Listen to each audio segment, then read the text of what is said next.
श्रीकृष्ण जन्मभूमि प्रकरण के मुख्यवादी आशुतोष ब्रह्मचारी पर चलती ट्रेन में जानलेवा हमला किया गया। उन्होंने आरोप लगाया है कि रीवा एक्सप्रेस में उन पर धारदार हथियार से अटैक हुआ, उनकी नाक काटने की कोशिश की गई। उन्होंने इस हमले के पीछे स्वामी अविमुक्तेश्वरानंद और उनके सहयोगियों की साजिश होने का आरोप लगाया है। इस मामले में प्रयागराज के जीआरपी थाने में लिखित शिकायत दी गई है और पुलिस मामले की जांच कर रही है। घायल आशुतोष ब्रह्मचारी ने शंकराचार्य अविमुक्तेश्वरानंद और उनके साथियों पर क्या कुछ कहा है, ये आप सुनिए। हम लोग साकुम्र पीठ से चले तो अपनी गाड़ियों से आए, तो क्योंकि टिकट हमारा गाजियाबाद से था और हम रीवा एक्सप्रेस में आए तो 5 बजे के लगभग सुबह धारदार हथियारों से हमारे पे हमला कर दिया। हमारी नाक काटने का प्रयास किया गया है और हमारे पर हमला किया गया है। ये पूरा मामला हुआ है। बाथरूम में बढ़ के हमने अपनी जान बचाई। ये अभिमुक्तेश्वरन के खिलाफ जो पॉक्सो के तहत छोटे छोटे बटुक का जो मुकदमा दर्ज कराया था, तो उसके तहत ही हमारे पे घोषणा किया गया था कि 21 लाख रुपए मिलेंगे जो आशुतोष ब्रह्मचारी की नाक काट के लाएगा, 100 भी सनातनी लाएगा। तो उसके तहत ही हमारे हत्या का प्रयास कराया गया है।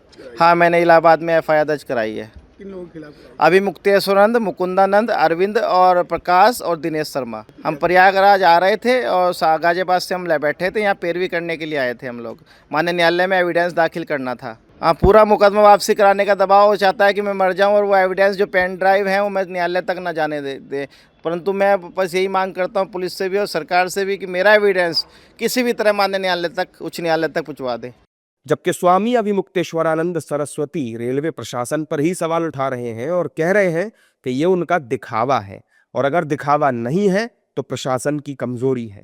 ऐसा है कि जो अटेंडेंट है, जैसा कि हमको समाचार में बताया गया, वो कह रहा है कि बाथरूम में गए तब तक तो ठीक थे, बाथरूम से निकलने के बाद से इनका ये हाल हो गया। तो बाथरूम में जब गए तो ठीक थे, तो बाथरूम से निकलने के बाद उनको किसने मार दिया?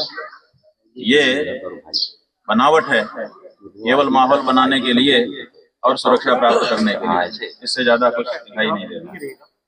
और दूसरी बात यह कि अगर भारत सरकार की रेल सुरक्षित नहीं रह गई, कोई यात्री किराया दे करके, चाहे वो आशुतोष ही क्यों ना हो, अगर वो यात्रा कर रहे हैं, ट्रेन में कर रहे हैं, तो कहाँ है जीआरपी, कहाँ है रेलवे का प्रशासन?